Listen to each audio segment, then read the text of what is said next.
my job. Here's Matthew coming in. Oh, and yeah, we typically we'll have people jump in right at the 5:55 mark. Okay, so tonight we are incredibly lucky to have Veliswa Boya, the first female AWS Hero from Africa, which is just amazing. I've seen other versions of the talk that she's going to give, and it's incredible. We are very, very pleased to have her here. I'd say take it away, and we generally let people ask questions, as we go, but however you prefer, and off we go. And you can start sharing or however you want to do it. Let me share my screen and then I'll get going. All good? Yep, looks good. Okay. Hi, everyone. Thank you for inviting me here today. It's always exciting to get to meet people and to speak, and for me also just to meet everyone all around the world. This would have been so much fun if I was flying everywhere, because today I'm here speaking to you all, and Saturday I'm going to be in Ghana. Can you imagine if I was flying to all of those places? That would have been so much fun. So I'm Veliswa Boya. I'm a developer advocate at AWS. Like Brian already said, I was an AWS hero before I joined AWS. First woman in Africa to be named a hero. I still say it's going to be the biggest honor of my life for the longest time. Today, I'm here to share a customer story. This is one of AWS's customers. I get very excited when I hear about how customers have built successfully on AWS. And this story really grabs me, especially because they are based in South Africa, in Cape Town. Born out of here, so very close to my heart, and they've done really awesome things. So I'm very excited to be here talking about them today. Let me go through my slides. Okay, this has nothing to do with today's talk, but I thought I'd share. This is me meeting Jeff Barr yesterday. It was really cool. I joined AWS in December, and it's been just so awesome to meet everyone and how great everyone is at AWS, and very supportive and very welcoming. So this was really great to get to chat to Jeff. It's a recording that I did. It's probably going to go live sometime in the next quarter, next half of this year. So I will share as soon as that's ready to actually go live and everyone can actually get to see what we're chatting about. So robotics, who I'm here to talk about today. I already did mention that they're born out of Cape Town, South Africa. They've been around since 2014. And who are they? They are a company that helps tree crop farmers control pests and diseases. They also help these farmers manage their yield.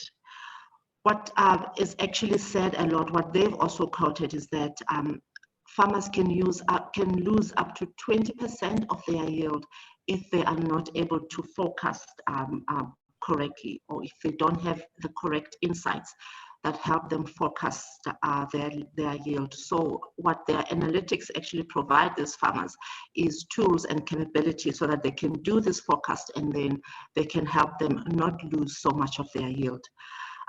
What they have is an application that uses aerial imagery that is captured by drones.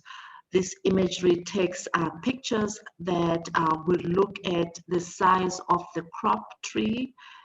It can help them identify missing trees, and it helps them look at health of their trees. It then gives these agricultural customer base insights that help them protect and increase the production. We all know, especially in recent years, or it's been like that for a while, this has become even more important because of all these environmental changes that we're all experiencing and these ever increasing population numbers. So this is quite awesome what they do. And there are numbers on robotics that they help you really contextualize them and what they do. At the end of this slide, I'm going to share links that you will be able to go and check and get more information. It's quite fascinating to read up about them. But these are some of the stats I've already mentioned. They've been around since 2014, founded by James Patterson and Benji Meltzer. They actually, James is the CEO and Benji is the CTO. They met at university and they said, oh, one day we want to do something together. And that's how they actually got to have robotics. They've got offices that range from Cape Town to Los Angeles. That's where their head offices are. But their customers' footprint is in about 18 plus countries. They have processed or run about 100 million trees through their platform. They have a team size of over 80 people. And they've got more than 100 drone pilots who are capturing these images throughout for their customers. And they have detected and sized over 1 million citrus fruits. So as AWS, we chatted to robotics a while back, and we asked them a couple of questions just to understand their entire thinking around going with AWS. And these answers that I'm going to provide to the questions that we asked them, the answers are as supplied by Benji, who is the CTO and the co-founder of Robotics. So we asked them, why did you go with AWS? I mean, you could have gone anyway. And they said, their business scaled so rapidly over the last couple of years. It scaled from the product perspective and from a commercial perspective. So what they were looking for was a cloud that was going to help them keep up with this scale. So scale and grow as their business grows. And they found that AWS was that platform that helped them do that. So we also asked them, how does AWS benefit your customers as robotics? You know, over and above you benefiting as robotics, how are your customers benefiting from you running on AWS? And they said that AWS has enabled them to service their customers. And these are customers from all around the world. Like we just saw, they operate in more than 18 countries throughout the world. It's helped them service all these customers and make sure that the levels of performance are kept as high as possible. And because we provide services like CloudFront, it means that they can get their technology into the hands of their customers securely and with low latency. We then ask them the next question. What are you able to do now that you with AWS that you weren't able to do before? You're going to see later when we go to the other slides where you see where they actually started out, and you'll see why this question is so relevant, and the answer they give here you really get to understand when we look at the other slides that are coming up. So we asked them, what are you able to do now that you're with AWS that you were not able to do before? And they said, through AWS, they've been able to focus their time on developing solutions for their customers. So they're able to innovate for their customers and not spend all this time worrying about infrastructure, because everything is available on AWS. So it's helped them do all the innovation that they need to do. And us as AWS is what we always aim to provide for our customers. So this is quite awesome to hear. And already mentioned that born out of Cape Town. So a huge customer base of theirs is all the farmers in Cape Town. So this question is very relevant, especially because of that. So we said Cape Town launched as an AWS region in 2020. How did this benefit you and your customers? And they said, with the Cape Town region coming up, they've been able to serve the local customers, and these would be the customers in Cape Town.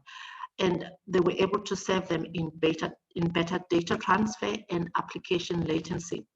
That better data transfer is so relevant when we start to look at the architecture. You'll see what's behind the application. You'll see S3 is the backbone of their application. So this is so relevant when they talk about data transfer and the application latency. So that was the interaction with Aerobotics, us as AWS, to understand why they decided to go with us. So this is the high-level process flow of the process of them getting the image all the way to them providing the analytics and the insights for the farmers.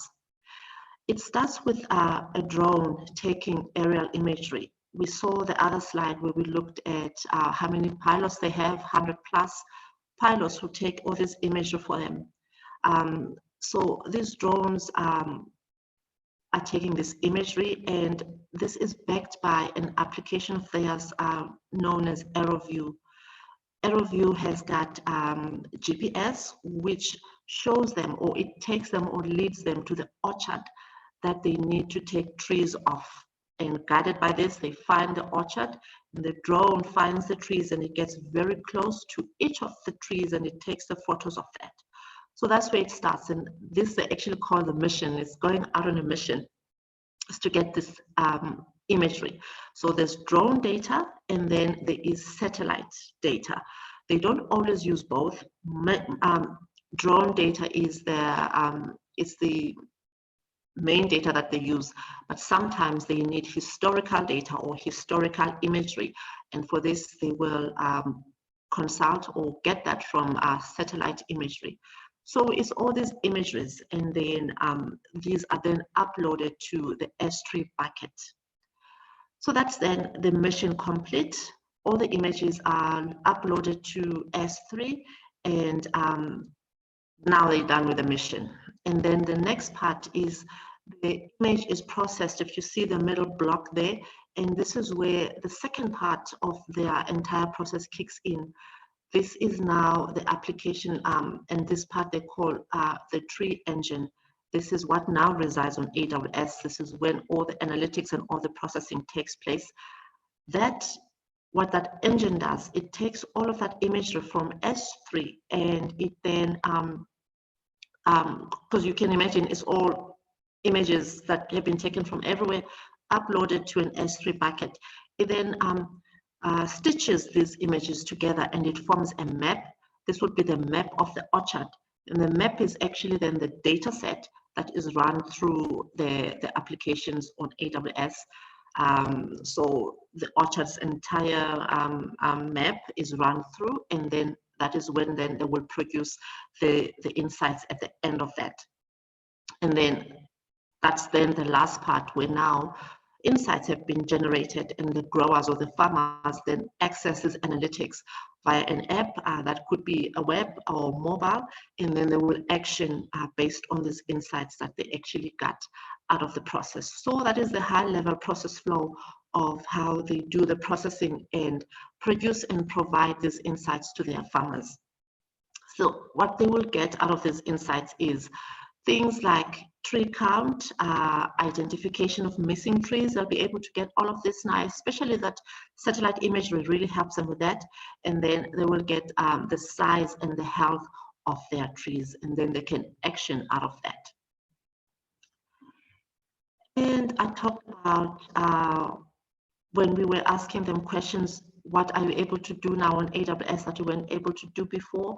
And the next slides that now are coming will start talking through their journey since before they moved to AWS and where they are now with AWS. So this is where it started, and now I said it will make sense when we look to see where they all started. So this is where it all started for them. They call this chapter 1 is Precloud.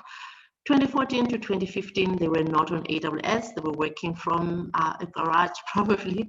And what used to happen is that their customers or these farmers would take this imagery themselves, and then they would courier these images via a flash drive to the offices of Aerobotics.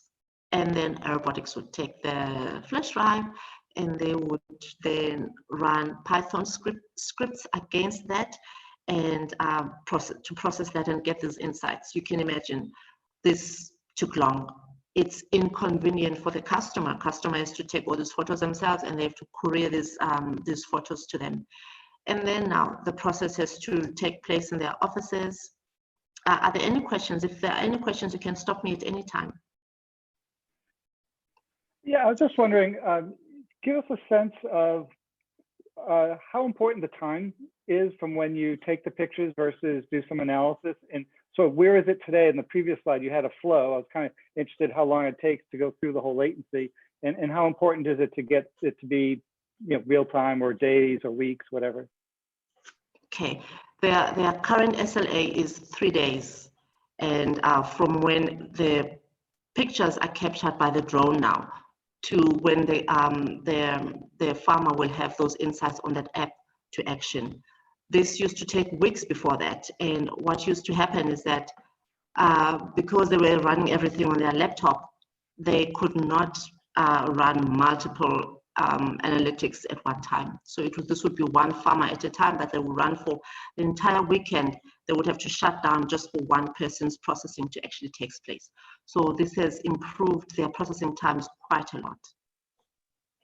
So are these pictures visible light or infrared or both? They are visible. They are visible, and it's very high quality pictures because at the end of the process, when they provide the analytics to the farmer, they provide the map as well, the data set. So they've now stitched all these individual pictures that they took, and they've stitched them together to provide a map that is the orchard of the farmer. So when the farmer goes to now action the insights, they've got the map as well that guides them. So it's very high quality pictures that they have. Let me go back to that slide actually. So that's what the farmer would see. So that is what the farmer would see, and you will get a view from. So this is the aerial view, and you will get a, what would you call it, like from the ground as well. You will get that view as well. And this is another. Now that we're actually looking at this slide, I mentioned this the other time. This is another thing that, when I talked about why I was drawn to their story, it's the customer obsession that they've shown towards their customers was another thing that really stood out for me. And I think being at AWS, and I think you also listening would identify, because you've got customers to serve, and it's the customer obsession. This is what their app actually looks like. This is what the farmer would see. They'll see green and red dots on the app. And how they got to have these green and red dots on the app, it was from one of their very first customers. They were initially providing these analytics, like, you know, numbers. And this farmer said, I don't want to read numbers. Can you just show me green and red for when I've got a healthy tree and when I don't have a healthy tree? That's all I want to see, and that's what all I want to work with. And they went and built their app exactly like this. They just see green and red, and that's how they know where there's a healthy tree and where there's a not healthy tree. It's another thing that really just stood out for me. So does each dot correspond to a single tree? Yes. Okay. And so, yeah, I mean, this is really interesting. I'm obviously no farmer, but I would start looking down in the lower right part of this field because there's a bunch of red down yes. there. Yeah, a lot of red there. So yeah, that was really, I think it was their second customer. No, James's father was their second customer. So it would have been their first customer who was not a parent who actually said this. So very interesting story.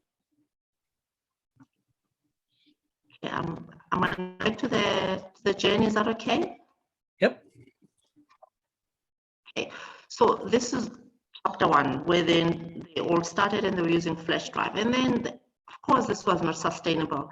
And then they became introduced to AWS, and they moved to AWS. I have links of, if anyone wants to check or read more about the services on AWS that I'm going to be mentioning throughout.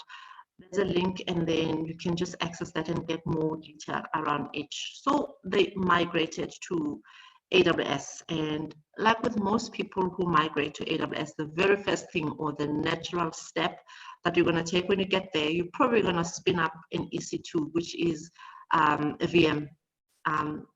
on AWS, and that's what they did. Moved to AWS and spun up EC2s, and that is where they now ran their processes. But this still meant that their application and all the analytics were running on these EC2s. What was the disadvantage of this for them is that there are parts that that had to be up and running 24/7. So they couldn't shut down these EC2s. And this then meant cost. They were paying for resources, even if they were not actively using them at the time. So this was still very monolithic for them. Everything was on this EC2, but that was the first step. They were on AWS now. That's progress. They have migrated to AWS. What this also was a disadvantage for them was that if they wanted to update anything, it now became a very invasive and time-consuming process because they didn't have pipelines as well. So they had to move on to the next step. And this was what's now coming in the next slides is the next step that they moved to, trying to move away from EC2s. So around 2018 to 2020, this is now chapter 3 of the journey for them. They moved to EKS and Fargate. So they started to experiment with containers. And so this now helped them to start introducing those pipelines that they wanted to introduce. And they were now getting to have a data processing infrastructure that was more able to support all the data processing that they were doing. And they were also, because of pipelines, they were now able to make sure that they've got their test and production environments, all of those were looking the same, which was awesome for them. And they were now also able to start separating processes and responsibilities of the application, which was awesome for them. So now, unlike when they were everything on EC2, where they had to stay up, even if some parts were not actually executing, they could actually start to move away from that. So this was great for them. This helped them decrease compute requirements for less complex tasks, which was awesome because, you know, with the Fargate and serverless. And so they could then optimize their entire compute efficiency, which ultimately led them to optimizing when it comes to cost. So this was good. It was progress, and this was better than where they were, especially 2 steps back when they were still working with flash drives. So this was great, but they still wanted to actually move past this. And this is chapter 4. Yes. I was just wondering, I think you may have just addressed this, but so they're using Fargate in Kubernetes. Did they use one and then the other because they made a choice, or were they using them for like different use cases, and what were the differences for why they would use one versus the other? They were using them together. So Fargate was spinning up EKS for them, from what I understand, from what they explained to me. So Fargate, with it being the serverless option for this, so they could, and that's what now was starting to help them with optimizing for cost. So they didn't have anything running when they didn't need to, but they were using them together. Okay, thanks. Yes, okay. And this is where they are right now. They moved away from Kubernetes, and they said for them it was no longer preferable because there were changes to requirements as far as their data processing use cases were concerned. So they wanted to move away from Kubernetes. So then this meant no longer EKS, because EKS is the Kubernetes managed service. They now moved out of that and onto ECS. So that is their Docker containers directly on ECS. And they wanted to start experimenting more with all things serverless. And they then started to experiment with step functions, and Fargate was still there. What I need to also mention is, while all of this is happening, this is their infrastructure. They also have DynamoDB there in the background for their database, NoSQL, and they still have RDS. And they also have SageMaker, which is where all their model building and training is actually taking place. But what I've been showing here is all the actual infrastructure where that was actually sitting for their actual application. So moved on to ECS, which is your Elastic Container Service. That is where you can bring your Docker containers as it is onto ECS, and step functions for the orchestration of their processes, and then Fargate. Again, I've got links there if you need to go and read more about each of these services, what they actually are and what they provide. And this is where they are. And of course, they are always looking for ways to innovate better, and they work very closely with their account team that's based in Cape Town that works very closely with them, and always looking at new and better ways to innovate.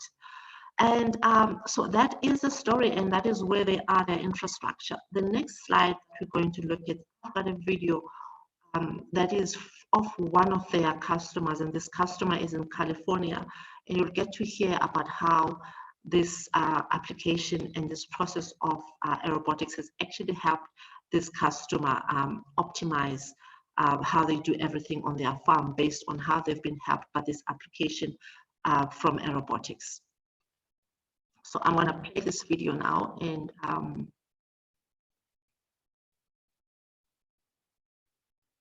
okay, that's loading. Are there any other questions while this is actually loading? Okay.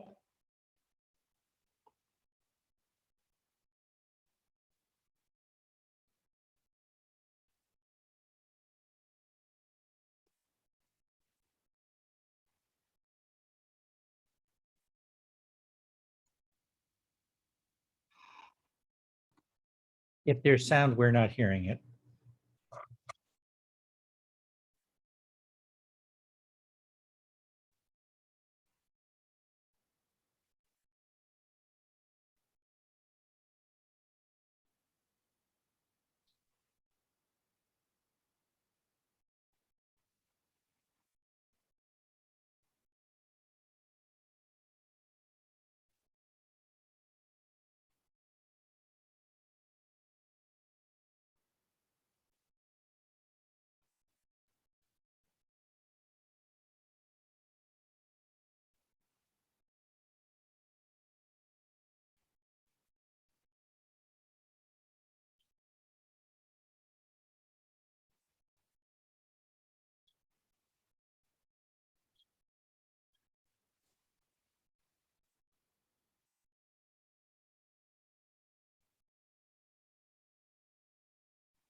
So that is that, and I've got references, links. If you prefer that I share these in the all these links in the chats, I'll do that after I'm done with this.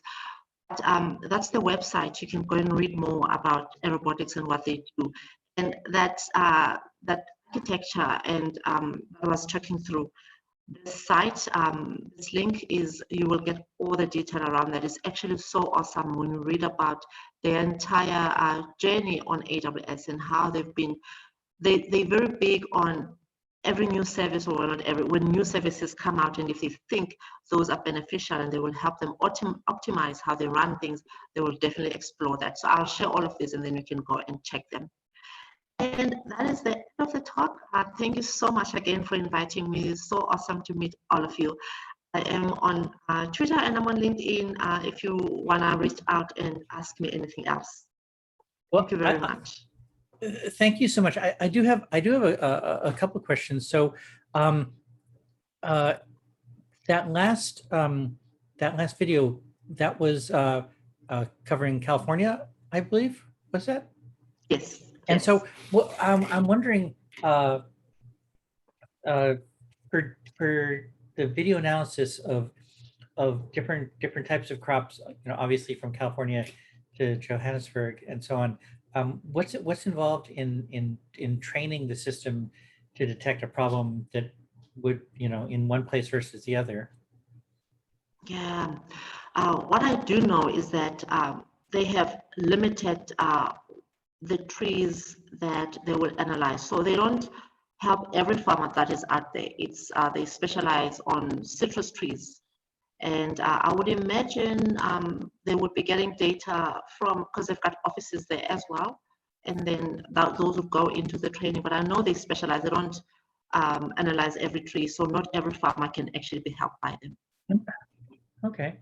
Well, with a little tiny bit of SageMaker that I know, I mean, at least this is a case where you can you have truth. I mean, one of the and again, I'll probably embarrass myself by trying to talk about SageMaker, but you can have data and a model, and you actually can go out to each tree and say, well, this tree actually is healthy, and this tree actually isn't, and then that's your truthing for the model. And then when you go to another set of pictures, the model can learn.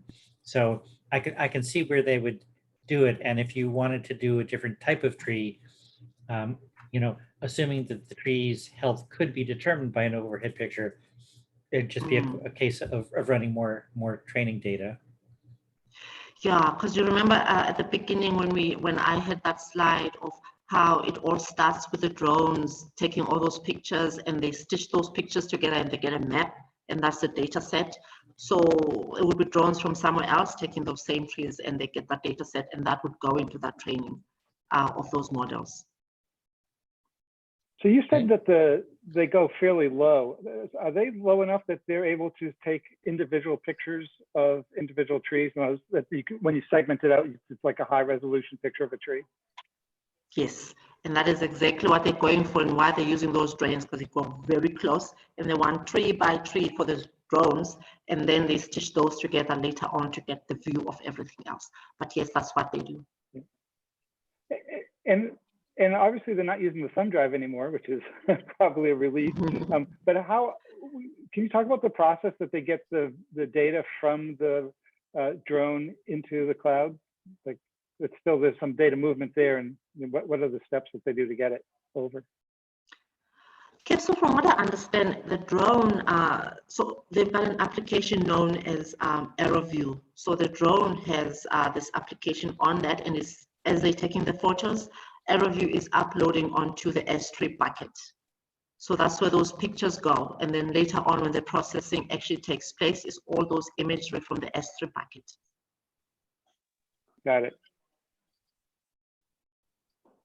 And what it's funny, because I used to do UI work, and the picture strikes me as a dashboard. Our dashboards generally are red, yellow, green, and it's intriguing to see that sort of dashboard. I mean, I've taken the courses from Edward Tufte on the visual representation of analytic data, and I think he would be very impressed with that as a dashboard. And that's what that farmer wanted to see. So I don't want to see anything else. I don't want to see numbers here. Just give me an indication of what's okay and what's not okay. And that's the representation that they've got. Oh, I hear that there was no audio with the video. I could hear. Could you? Right. Yeah. We. Yeah. When it's played on a computer through Zoom, it probably doesn't come through. But but if you put it in the link, and we also have the recording of this, and we'll post the links so that people can listen to it again. Okay. And Okay, in the future, if you do share a video, there's a little checkbox in Zoom when you go to share your screen that says share audio from video, share Oh. audio as well as optimize for video clips, which is very helpful. Okay, great. Okay, Oh. thank you so much for that. So I'm the only one who enjoyed that. That's sorry about that. Okay. The Thank you, pictures Nishi. are worth 1,000 words. Yeah, I generally use OBS when doing that kind of thing. But anyway, more questions?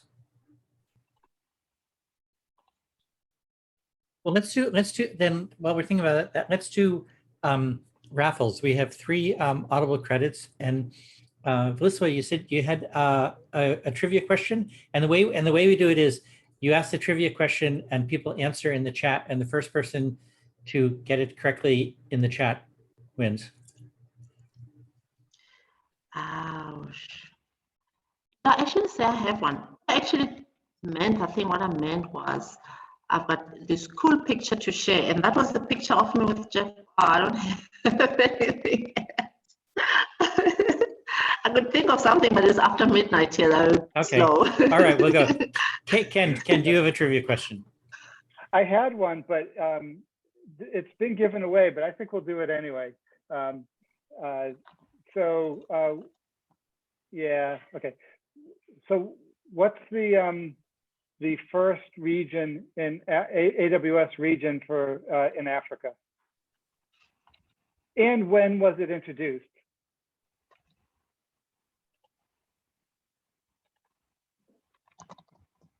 All right, Cape Town 2020. So we have a winner. So it was so it's fairly new, right? So that's a new region, and was it Spain was done at the same time. Okay, so it was a deacon. Edikan. Edikan? Yeah, like the easiest way to say it is Edikan, but yeah. Okay. Edikan. Okay. Yeah. If you can, and I'll put my email. If you send me an email, I'll send you the to that address, frantarbox@gmail. I'll send you the Audible code. Okay. Awesome. And we were not prepared with actual any more trivia questions. I'll try to think of something real quick from sci-fi. But would anyone like to ask a trivia question? Because we're so democratic here.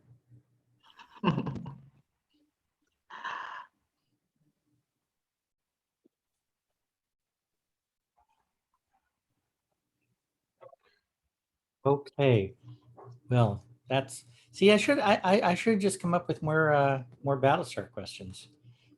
But Oh, I think I've got a question okay, from my presentation. I mentioned why I chose aerobotics, and one of the reasons I gave was related to where they are located. Can you remember why I said I chose them in relation to where they are located? So you'll have to kind of remember where I said I'm located as well to actually be able to answer. and if you can look at the chat to see if who gets it right. Yes. You got it, right? I think I got it right. Yeah. Because I'm in Johannesburg, I said, because they're also in South Africa. That's why I chose them. So yes. Okay. Pravin? Pravin got it right. Yes. Okay. If you, Pravin, if you send me an email to the briantarbox@gmail, I will send you a code. And okay, well, I've got to do one sci-fi thing. It's what were the 3 Stargate TV series? You got to get all 3.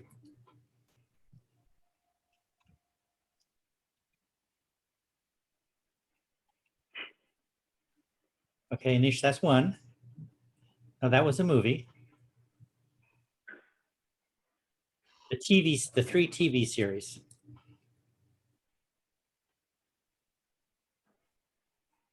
I think we're gonna have to have people hit Google. Google is the best, right? What? I said Google is the best to get an answer for this. Yes. Whoop. Stargate. Oh, almost, Rick. Almost. Universe, Atlantis. Anish, you're so close. And say the third one. Yes. Okay, Anish. Yes.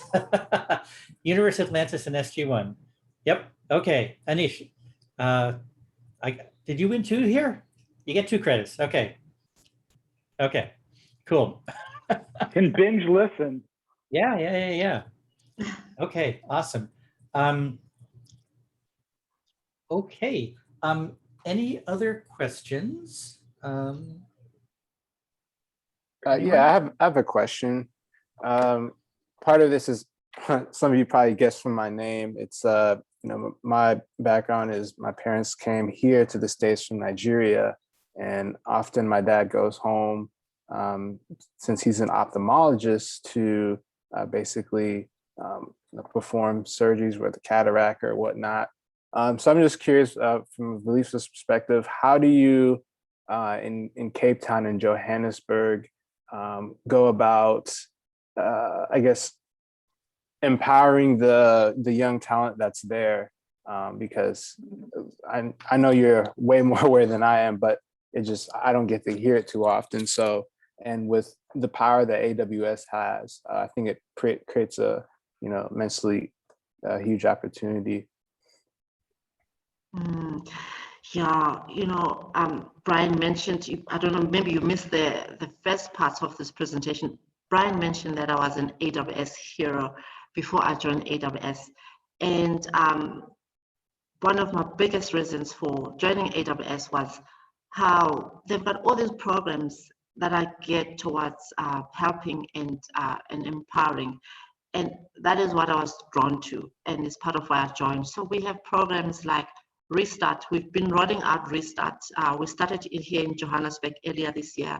It's rolled out to Kenya, it's Nigeria, Ghana. We are in those 4 countries now. And what Restart does, I'm going to look for a link and share it. Restart helps people. I know in the US, it helps people in the military learn cloud so that they can get employment. What it's doing here in Africa, we don't have a military, but it's people who maybe you're working at a job that's, you want to do more.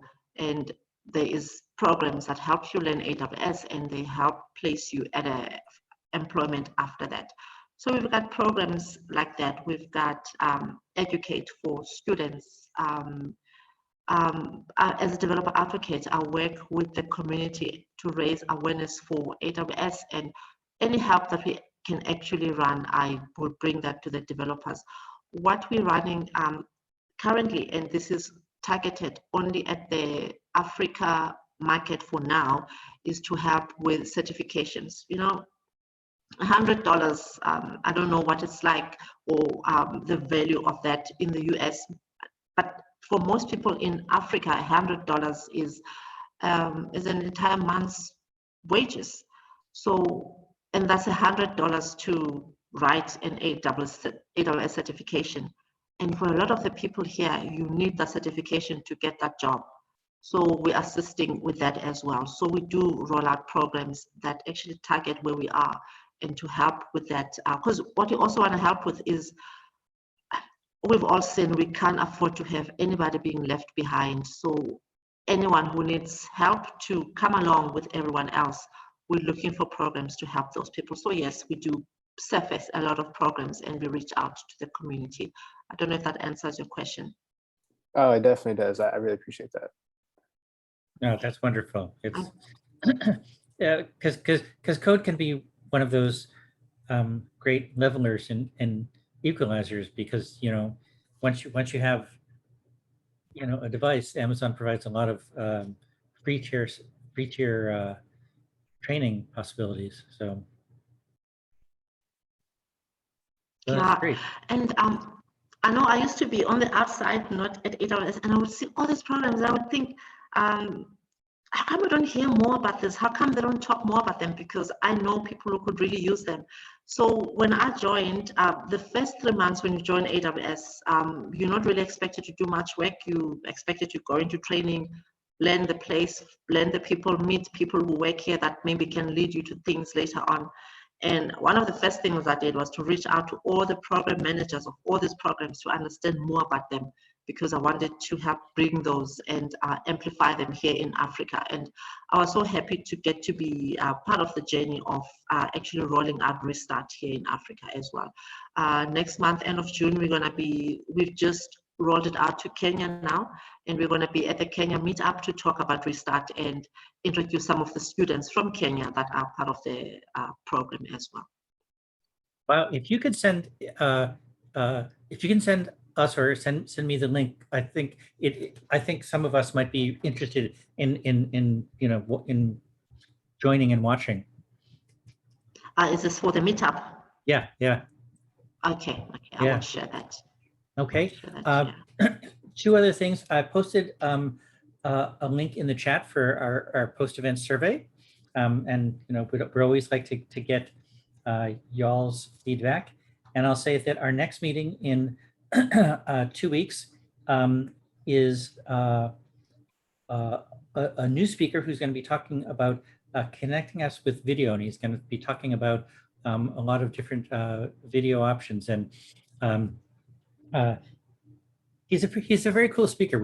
A couple of us have seen him talk before, and he's very engaging. So we'll say that's in 2 weeks, and then 2 weeks after that, I believe we have a security talk lined up, though I'm still shaking that out. And as always, we're always looking for speakers. It can be a long talk, it can be a short talk, a lightning talk. We want to be inclusive, and remember, if you give a 5-minute lightning talk here, you get to put in your resume that you gave a presentation. So it's a leg up. And